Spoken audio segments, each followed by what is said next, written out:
राजद के प्रदेश अध्यक्ष जगदानंद सिंह आज संवाददाताओं से मुखातिब हुए। अपने संवाददाता सम्मेलन में उन्होंने नीतीश सरकार पर जमकर हमला किया। साथ ही नीतीश कुमार के कल बरौनी प्रोजेक्ट के उद्घाटन के बारे में उन्होंने कहा कि जब नींव ही कमजोर होगी तो उस पर इमारत कैसे बनाएंगे। उन्होंने बिजली को लेकर भी बहुत कुछ कहा। क्या कहा, आइए सुनते हैं। दो बातें कल हुई। बाढ़, एक यूनिवर्सल और दूसरा बाढ़ की जो नई यूनिट बनी है और बाढ़ का जो थर्मल पावर है उसके साथ जुड़ी हुई खबर 2006 के पहले बिहार में बिजली की खपत क्या थी। इतिहास में जाने की आदत नीतीश कुमार जी आपकी है, लेकिन ये मत भूलिए कि इतिहास का ज्ञान केवल आपको है। इतिहास का ज्ञान बिहार वासियों की भी है और तत्कालीन सरकार के लोगों को भी है। यूनिवर्सल टैरिफ का मतलब होता है कि पूरे देश में देशव्यापी एक तरह का बिजली खपत का दर हो, चाहे वह डोमेस्टिक हो, इंडस्ट्रियल हो, कमर्शियल हो या एग्रीकल्चर हो। उत्पादन की लागत चाहे जो भी हो बिजली की, लेकिन सबको, उपभोक्ता को एक तरह का भुगतान करना पड़ेगा। अब बिहार के लोग जानना चाहेंगे कि एक कानून जिसकी मांग हो रही थी ये पहले था या नहीं, और था तो बदला कैसे। मैं नीतीश जी को याद दिला दे रहा हूं, यूनिवर्सल टैरिफ को खत्म करके बिजली के उत्पादन का जो दर है अलग अलग, हर स्थान, हर राज्यों को अलग अलग करने का कानून इलेक्ट्रिसिटी एक्ट 2003 में बना। और 2003 में हम लोग की सरकार थी और भारत की सरकार में आप थे। हम लोग लगातार कहते रहे कि ये काम मत करिए। जिन राज्यों में पहले से उत्पादन के केंद्र हैं, चाहे पन बिजली हो, थर्मल हो या किसी तरह से बिजली बन रही हो, उनकी लागत उस समय कम आई थी। धीरे धीरे उनकी लागत की वसूली हो चुकी है, इसलिए वो सस्ती दर पर बिजली देंगे। इलेक्ट्रिसिटी एक्ट 2003 में बना और 2003 में हम लोग की सरकार थी और भारत की सरकार में आप थे। हम लोग लगातार कहते रहे कि ये काम मत करिए। जिन राज्यों में पहले से उत्पादन के केंद्र हैं, चाहे पन बिजली हो, थर्मल हो या किसी तरह से बिजली बन रही हो, उनकी लागत उस समय कम आई थी। धीरे धीरे उनकी लागत की वसूली हो चुकी है, इसलिए वो सस्ती दर पर बिजली देंगे। हम लोग के पास बिजली के उत्पादन केंद्र बहुत कम है। हम लोग सस्ती बिजली इस टैरिफ के अनुसार नहीं दे पाएंगे, नहीं माना। और पूरे देश के पैमाने पर चाहे बिजली जहाँ पैदा होती हो, आप सबों को भी, आपके परिवार को भी, आपके गांव के भी, आपके इलाकों के भी, चाहे जहाँ से बिजली मिले, लेकिन सबका दर एक होता था। 2003 में इसको बदल दिया गया। हम लोग मांग करते रह गए कि यूनिवर्सल टैरिफ को मत बदलिए। इलेक्ट्रिसिटी एक्ट बहुत खतरनाक है इस देश के लिए और गरीब और पिछड़े राज्यों के लिए। जो इस राज्य में प्रगति कर चुके हैं उनके पास बिजली के उत्पादन काफी है। वो 30, 35, 40, 50 सालों से, कहीं कहीं तो अंग्रेज के जमाने से भी उनकी बिजली की पैदाइश है। हम लोग क्या नहीं है। हम लोग चाह करके भी जो ही केवल आप रीजनल या स्टेट वाइज अलग अलग उत्पादन केंद्रों का टैरिफ रखिएगा तो बिहार जैसे गरीब राज्य या गरीब राज्य अन्य जो है उन्हें बहुत परेशानी होगी। लेकिन वो समझते थे राबड़ी जी की सरकार है, राजद की सरकार है, यदि हम बिजली महंगा कर देंगे तो इन लोगों को परेशानी है। खैर, हम लोग इस परेशानियों में भी पड़े रहे और बिहार को जो भी उपलब्ध साधन था उसे हम लोग बिजली देते रहे। इसलिए पहले आप क्षमा मांगो बिहार वासियों से नीतीश कुमार। यूनिवर्सल टैरिफ खत्म करके इलेक्ट्रिसिटी एक्ट 2003 जिस मंत्रिपरिषद और भारत की सरकार ने स्वीकार किया, आप उसके एक सदस्य थे मंत्रिपरिषद। इसलिए आपकी गलतियों का परिणाम आज गरीब राज्य भुगत रहे हैं। लेकिन इनका वर्तमान इतना खराब है कि ये बार बार इतिहास की याद दिला देते हैं। 3300 मेगावाट का बिजली घर बाढ़ में जो बन रहा, इसकी स्वीकृति कब मिली? 98 में बिहार की सरकार कौन थी? श्रीमती राबड़ी देवी जी की सरकार। क्यों धूल झोंक रहे हो पूरे बिहार वासियों की? किसी भी भारत सरकार का उत्पादन केंद्र कहीं पर बनने चलता है तो भारत सरकार केवल निर्माण करती है, उपभोक्ता राज्य है। तो राज्यों से कहा जाता है ये उत्पादन केंद्र बनेगा तो इसकी बिजली का दर फला होगा, आप खरीदेंगे कि नहीं खरीदेंगे। जब राज्य सहमति देते हैं तो उस बिजली घर की स्वीकृति मिलती है। और उस समय बाढ़ की यूनिट का जो हम लोग के सामने प्रस्ताव आया था, उस समय पूरे भारत के भीतर जितने भी थर्मल पावर या बिजली घरों का रेट था उसमें सबसे महंगा था। जहां तो मुझे याद लगता है वो 4 रुपया प्रति यूनिट से अधिक था। लेकिन हम लोगों ने बिहार की हालत देख करके हम लोगों ने स्वीकृति दी, हाँ हम बिजली खरीदेंगे, आप कृपा करके बनाइए। दूसरी बात, बिजली कहाँ बनती है? वो थर्मल, जहाँ रेल कनेक्टिविटी हो, जहाँ पानी की उपलब्धता हो और जहाँ राज्य सरकार जमीन दे। याद रख लेना कि 3-4 चीज, टैरिफ को स्वीकार करना पड़ेगा, पानी का इंतजाम करना पड़ेगा, रेल कनेक्टिविटी है इसको दिखाना पड़ेगा और भू अर्जन करके जमीन देना पड़ेगा। नीतीश जी, गंगा का पानी तो बिहार के हाथ से आप जिस समय मेंबर पार्लियामेंट थे 96 में, नौजवानों याद रखो, इतिहास बताओ सचमुच इस बिहार के लोगों को, गंगा का पानी तो गिरवी हो गया था बांग्लादेश को, भारत सरकार ने रख दिया था। उसमें मेंबर पार्लियामेंट थे। जब मैं पार्लियामेंट में गया तो जब गंगा के पानी की लूट हो रही थी, बांग्लादेश को लिए दिया जा रहा था, तो बिहार के इंटरेस्ट के बारे में नीतीश जी और बिहार के लोगों ने क्या बोला था? सभी मौन रह गए। लालू जी समर्थन में थे गौड़ा की सरकार का, लेकिन मुझे बताया है ये इरिगेशन न्यूज पर, जगदा भाई गंगा के पानी को बचाइए, लड़िए, नहीं तो ये तो लगता है कि ये सब पानी दूसरे को दे देगा।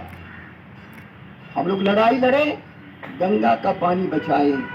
यदि गंगा पानी हम लोग नहीं बचाते, लीन पीरियड, याद रख लेना, बाढ़ का पानी अनुपयोगी होता है, लेकिन बाढ़ के बाद का जो समय का पानी है उसका एक एक बूंद का उपयोग होता है।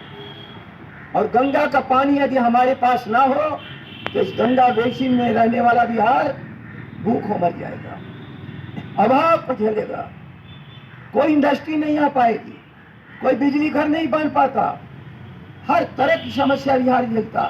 अब लोग लड़ते लड़ते 1500 क्यूमेक्स 50,000 क्यूसेक पानी कैसे फरक्का पर मिले, इन लोगों ने एग्रीमेंट कर दिया था और हम लोगों ने साबित किया ये पानी हमारा बिहार का है, ये देश का पानी नहीं है।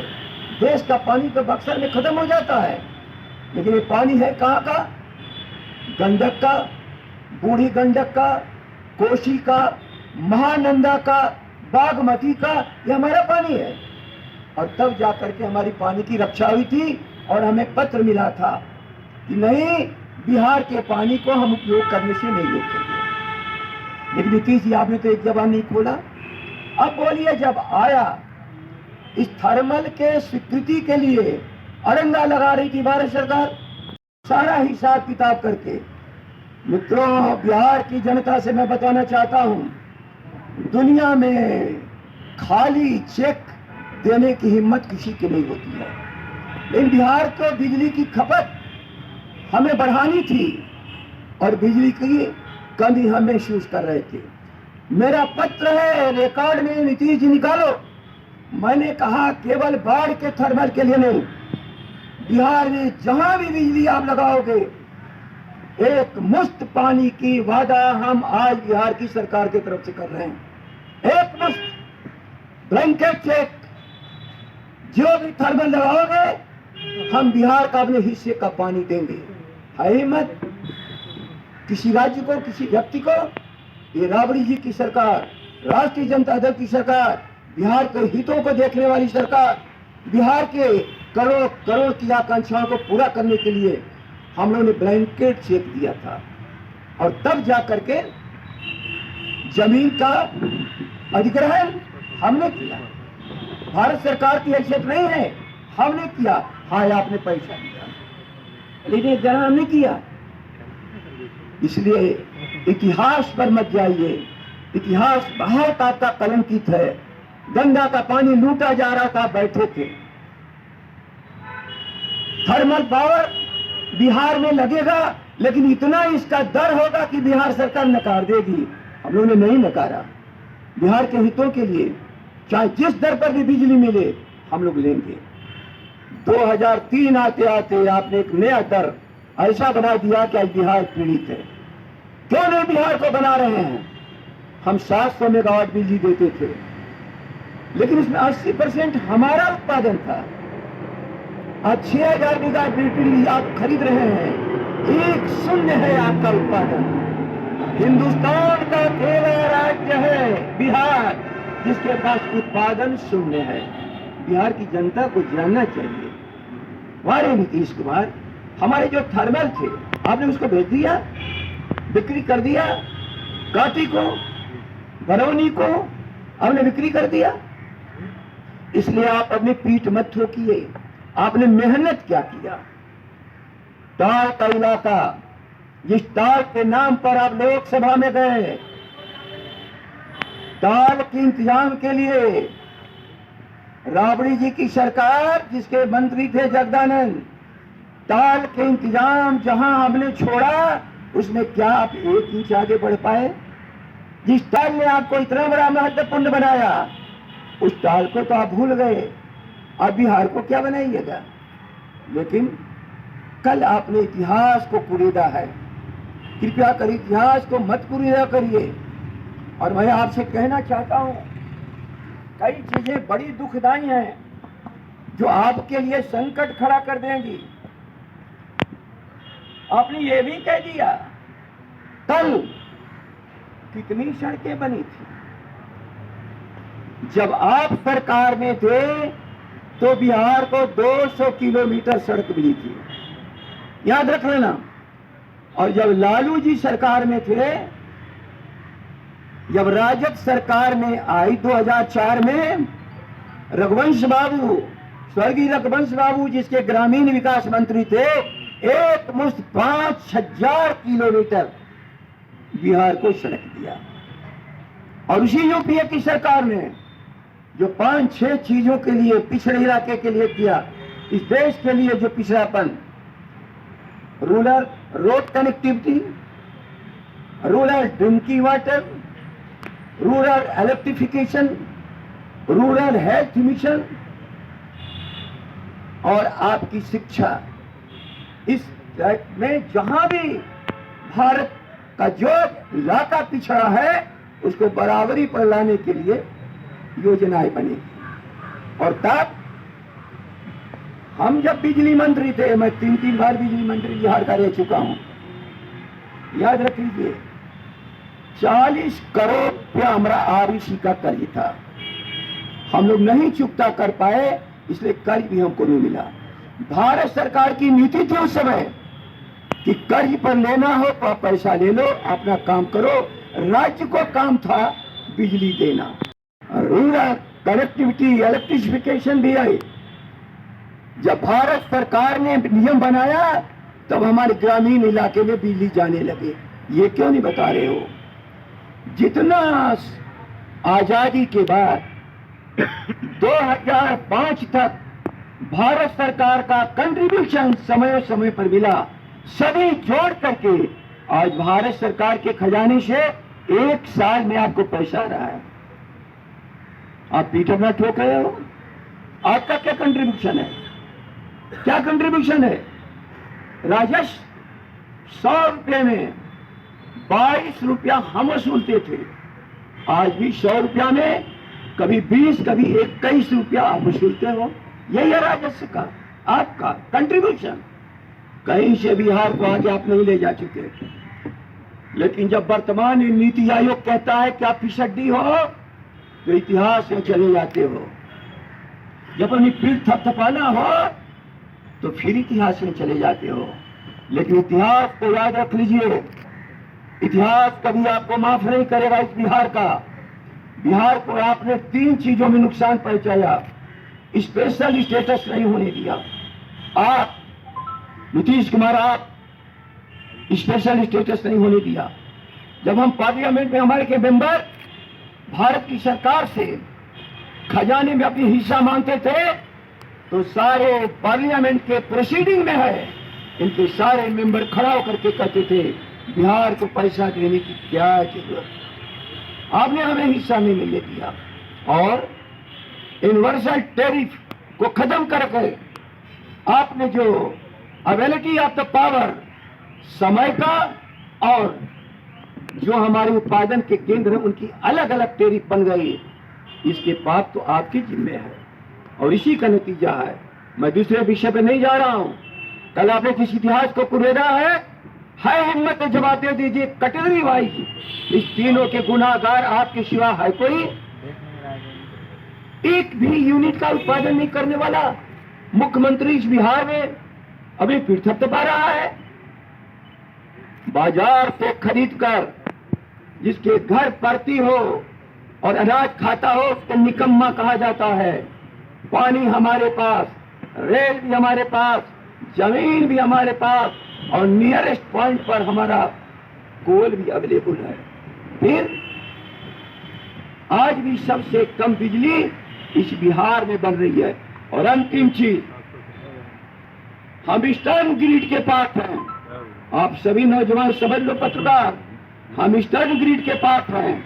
आज के दिन जब मैं बात कर रहा हूं तो ईस्टर्न ग्रिड से 15,000 मेगावाट भारत के उन हिस्सों में जा रहा है जहां के पास अपने बिजली घर हैं, जिसको हम वेस्टर्न रीजन कहते हैं, जिसको हम नॉर्दर्न रीजन कहते हैं।